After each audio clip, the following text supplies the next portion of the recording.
Interest rate cuts could be delayed. Today, I'm going to go through why interest rates are still expected to fall, the 3 factors that could delay when interest rate cuts come into force, and the astonishing impact all of this will have on property prices. It's something you're going to want to stay until the end for. Let's get started. Hello, it's Nero here, and let's begin by looking at why interest rates are expected to fall. At the most recent meeting of the Reserve Bank of Australia, the RBA held the official interest rate steady at the current 12-year high of 4.35%.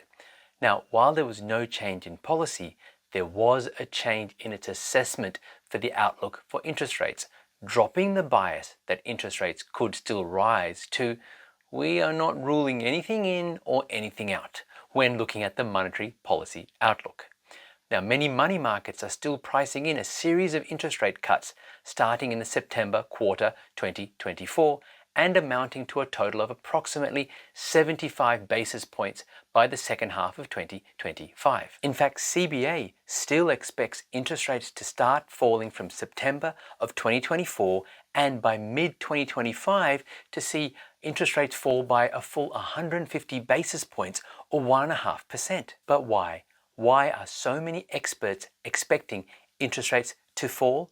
Key data confirm the economy to have slowed to one of its weakest positions outside the COVID pandemic for 2 decades, with annual GDP growth easing to 1.5% in the year to the December quarter 2023 and just 1% annualized in the second half of 2023. And you can see that in the quarterly GDP chart here. You can see the blue bars, GDP growth falling away quite rapidly. And then when you look at the GDP per capita, you can see the red columns are actually negative territory. And then when we look at the monthly CPI indicator, you can see that it is falling away quite rapidly from a peak of roughly 8.4% at the end of 2022 to now sitting at round about 3.5%, 3.7%. So then, with all that negative economic data, why wouldn't interest rates be set to fall more quickly than expected?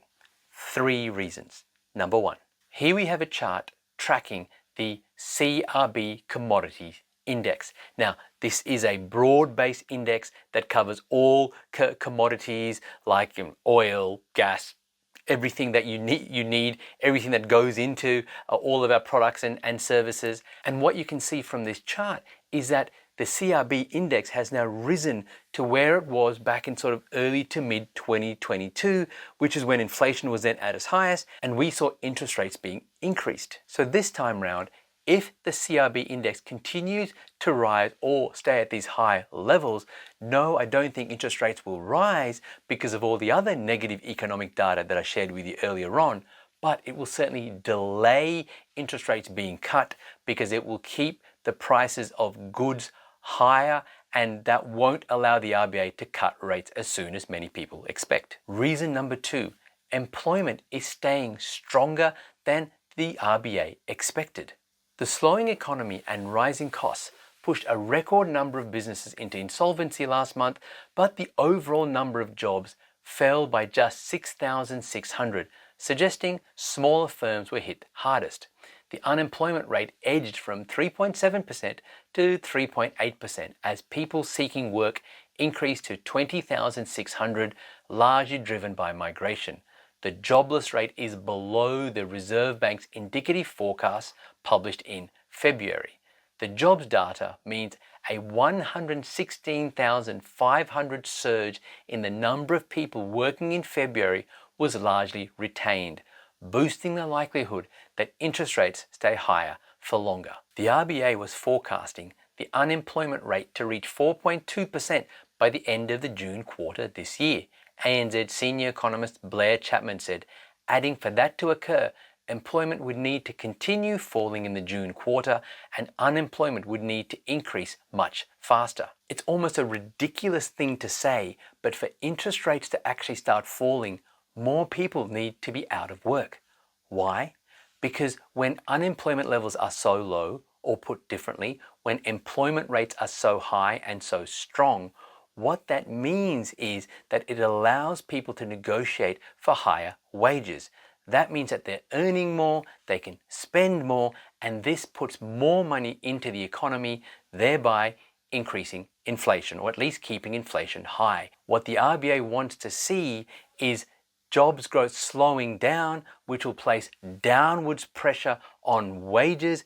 People won't be able to then go and ask for higher raises, and that means that they won't have as much money to spend in the economy, tightening how much they can spend, which will then allow inflation to fall and then allow interest rates to be cut. If that sounds ridiculous, it really is, but that's the way the RBA thinks.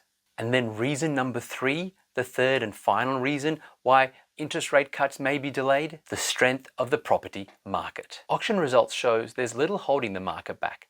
That will be on the RBA's mind as it considers whether and when to move on rate cuts.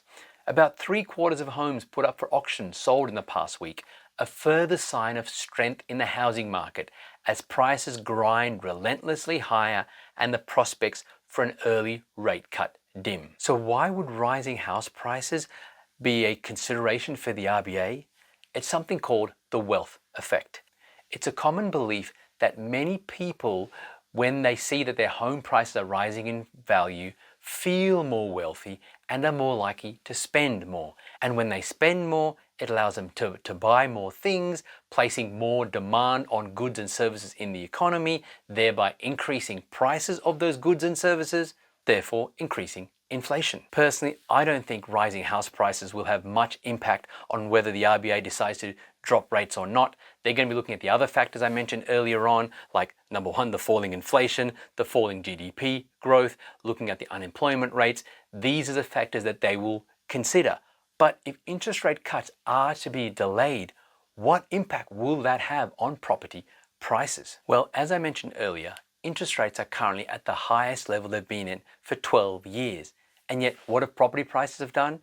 Well, as you can see from this chart here, over the last 12 months, property prices have risen by approximately 10% or more in multiple areas around the country, being led by Perth, Adelaide, and Brisbane, plus many regional markets that are not included here. Now, if interest rate cuts are to be delayed, what is that going to mean? Well, what it means is that because of the supply and demand issues that we have in Australia, as you can see in this chart, the number of properties being built right now is falling, but our population is rising faster than ever has before. That means that because of that, property prices will continue to rise even if interest rate cuts are delayed. But whenever interest rate cuts do come into force, we know then that will mean that property prices will grow even faster than they are right now. We know there are so many people out there who are waiting to jump into the market. They want to see interest rates cut because then they feel that that's the sign that everything is all good for the property market. They're not looking at data. They're making investing decisions based off emotion, based off sentiment, which is often the way that most novice investors do it, and as a result, they miss out on so much capital growth. The other thing is that whenever interest rates are cut, people's borrowing capacities will increase quite significantly. So ultimately, what does the delay in rate cuts mean for property prices? Well, essentially, it's not going to change anything in the short term. The markets where they have the biggest undersupply of property, where demand is way higher than supply, those property markets will continue to keep rising quite strongly. In the markets where supply and demand is not that different, where there are roughly enough properties at current prices for the amount of people who want those properties, prices will stay roughly flat. But whenever interest rates do fall, then multiple markets around the country will increase even faster than they are right now. So personally, am I concerned about interest rate cuts being delayed? No, not at all. In fact, I think it gives many people who have been sitting on the fence, sitting on the sidelines, the opportunity to jump in now if they can afford to buy a property before the market gets white hot when interest rates are eventually cut